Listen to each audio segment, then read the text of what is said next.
Telangana assembly speaker గా Pocharam Srinivas Reddy nomination వేశారు. అసెంబ్లీలో కొత్త ఎమ్మెల్యేల ప్రమాణ స్వీకార కార్యక్రమం అనంతరం స్పీకర్ ఎన్నికకు నోటిఫికేషన్ విడుదలైంది.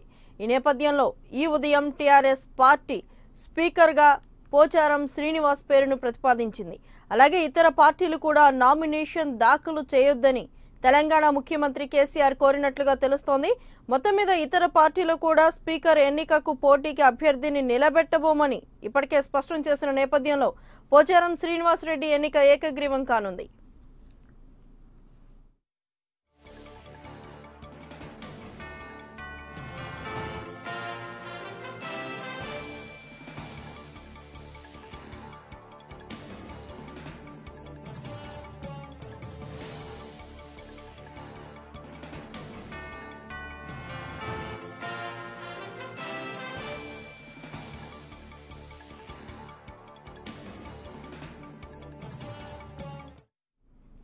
తెలంగాణ అసెంబ్లీ స్పీకర్ గా పోచారం శ్రీనివాస్ రెడ్డి నామినేషన్ వేశారు. అసెంబ్లీలో కొత్త ఎమ్మెల్యేల ప్రమాణ స్వీకార కార్యక్రమం అనంతరం స్పీకర్ ఎన్నికకు నోటిఫికేషన్ విడుదలైంది. పూర్తి సమాచారం మా ప్రతినిధి కేఎస్ అడిగి తెలుసుకుందాం. కేఎస్, చెప్పండి, స్పీకర్ గా పోచారం శ్రీనివాస్ రెడ్డి పేరును టీఆర్ఎస్ ఖరారు చేసింది. నామినేషన్ కూడా వేయడం జరిగింది. మొత్తం మీద స్పీకర్ ఎన్నిక ఏకగ్రీవమైనట్లు ఎన్ని గంటలకు ప్రకటించే అవకాశం ఉంది? లలిత, తెలంగాణ అసెంబ్లీ స్పీకర్ పదవి కోసం టీఆర్ఎస్ పార్టీ నుంచి పోచారం శ్రీనివాస్ రెడ్డిని పేరు ఖరారు చేస్తూ ముఖ్యమంత్రి కేసీఆర్ ఇప్పటికే నిర్ణయం తీసుకున్నారు. పోచారం శ్రీనివాస్ రెడ్డి కొద్దిసేపటి క్రితమే తన నామినేషన్ ని దాఖలు చేశారు. ముఖ్యమంత్రి కేసీఆర్ స్వయంగా దగ్గరుండి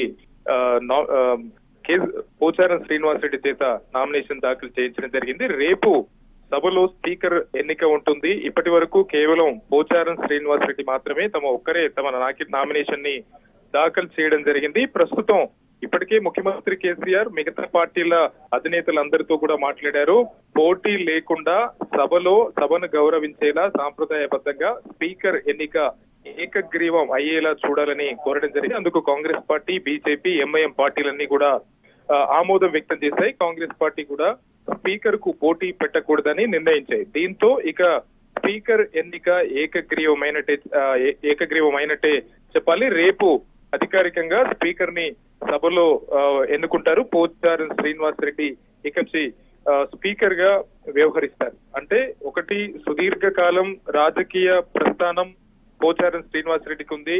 వరుసగా 6 ఏళ్ల పాటు 6 దఫాలుగా ఎమ్మెల్యేగా ఆయన గెలుపొందారు. మంత్రిగా పనిచేశారు. 2014లో ఉద్యమానికంటే ముందు టీడీపీ నుంచి రిజైన్ చేసి టీఆర్ఎస్ లో వచ్చిన తర్వాత కేసీఆర్ కు వెన్నుదన్నుగా ఉంటూ ఉద్యమంలో పనిచేశారు. ఆ తర్వాత రాష్ట్ర ఆవిర్భావం ప్రభుత్వాన్ని ఏర్పాటు చేసిన తర్వాత వ్యవసాయ శాఖ, అత్యంత క్లిష్టమైనటువంటి వ్యవసాయ శాఖను పోచారం శ్రీనివాస్ రెడ్డికి ముఖ్యమంత్రి కేసీఆర్ ఇచ్చారు. ఒక లక్ష్మీ పుత్రుడుగా ఆయనను ఇప్పటికీ అభివర్ణిస్తుంటారు. తెలంగాణలో 1 కోటి ఎకరాల మాగానికి ఒకవైపు నీళ్లందించే వ్యవహారం మీద కేసీఆర్ పనిచేస్తున్నప్పుడు అదే రీతిలో పోచారం శ్రీనివాస్ రెడ్డి వ్యవసాయం మీద అభివృద్ధి చేసే దిశగా చాలా కీలకమైనటువంటి నిర్ణయం తీసుకోవడంలో కేసీఆర్ మన్ననలు పొందారు.